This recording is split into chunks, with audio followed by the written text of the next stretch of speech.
नमस्कार मित्रांनो, बघू शकता मी शेतात आलोय. 2-3 दिवसापासून इतका भयंकर पाऊस चालू आहे. सध्या पावसाची गरज होती, पण एवढी पण नव्हती गरज. आता पाऊस थांबायला काय येतच नाही, सारखा पाऊस चालू आहे. रानातलं वातावरण येते, बघू शकता किती चिखल वगैरे झालाय.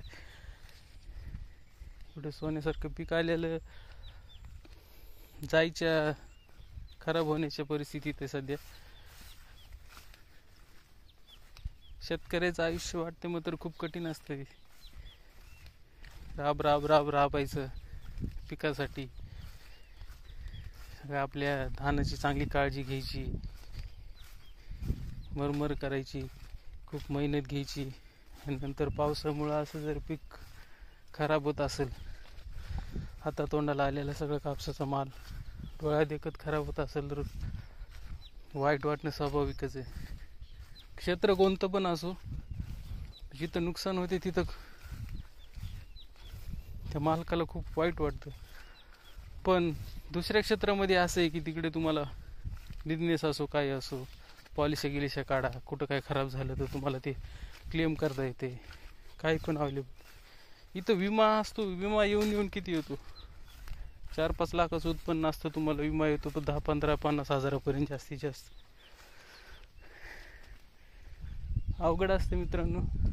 वाटते शेती, पण मेहनत तशीच आहे, प्रामाणिकपणे मेहनत असते. यामध्ये शॉर्टकट नाही, काय नाही, खूप मेहनत घ्यावी लागते. पण आता का मागच्या आठवड्यापासून 2-3 दिवस पावसाची गरज होती, पण आता पावसाने एवढा जोर धरलाय की सोयाबीन खराब होतच चालले. जवळपास 50 ते 60% वर शेतकऱ्यांचं सोयाबीन खलास झाले एकदम. म्हणजे आता हार्वेस्टिंग करण्याच्या टायमाला, काढण्याच्या टायमाला खराब झालं सोयाबीन. आणि आता कापसाकडे लक्ष, बघू शकता कापसाची पण वाईट झाली एकदम परिस्थिती. बघू शकता अशा आळ्या लागतात. कशामुळे होतं हे, तर हे जास्त पाऊस वगैरे झाला की असे बोंड खराब व्हायला लागतात. आणि आता असंच जर 4-5 दिवस आणखीन पाऊस राहिला तर मग बघायचंच काम नाही. कापसाच्या पिकाला पण खूप धोका आहे. त्यामुळे शेतकऱ्याकडं दुर्लक्ष करत जाऊ नका. शेतकऱ्याला पण आत्मीयतेनं बघण्याचा दृष्टिकोन राहू द्या. कारण इतकी मरमर मेहनत घेऊन सुद्धा शेतकऱ्याला हाताला शेवटी पीक लागत नाही. का उपयोग आहे मग? पावसामुळे बघा हे अशी बोंड वगैरे ते कापसाची खराब होऊन चाललेत. एवढा कापसाला लागलेला माल बघू शकता, बोंड आहे ते किती चांगलं आहे सगळं. पण आता हे जास्त पावसामुळं सगळी विचित्र होऊन बसू शकते परिस्थिती. अवघड आहे, पण काय करणार, शेतकऱ्याला पर्याय नसते. शेवटी माल कापूस हे ते खराब झाला तर शेतकऱ्याकडं पुन्हा मदतीच्या अपेक्षेने राहावं लागतं. एवढी मेहनत घ्यायचं, स्वाभिमानानं जगायचं, आणि परत शेतकरी सरकार पुढे हात पसरायची वेळ येते.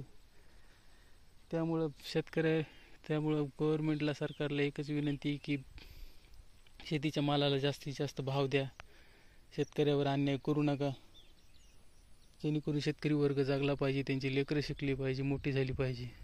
कारण ही मेहनत जी आहे ती खूप प्रामाणिक आहे. ठीक आहे, धन्यवाद मित्रांनो. आणि कृपया करून माझ्या चॅनलला सबस्क्राईब करा, सपोर्ट करा. येणाऱ्या व्हिडिओचे तुम्हाला नोटिफिकेशन मिळण्यासाठी बेल आयकॉनवर क्लिक करा, जेणेकरून मी सत्य परिस्थिती आणि गावाकडलं, खेड्यातलं, शेतीतलं जीवन काय असतं काय नाही ते सर्व मी तुम्हाला यूट्यूबच्या माध्यमातून शो करेल, यूट्यूबच्या माध्यमातून दाखवेल मी तुम्हाला. ठीक आहे, सबस्क्राईब करा, लाईक करा आणि कमेंट करून जरूर कळवा तुमचे मतं.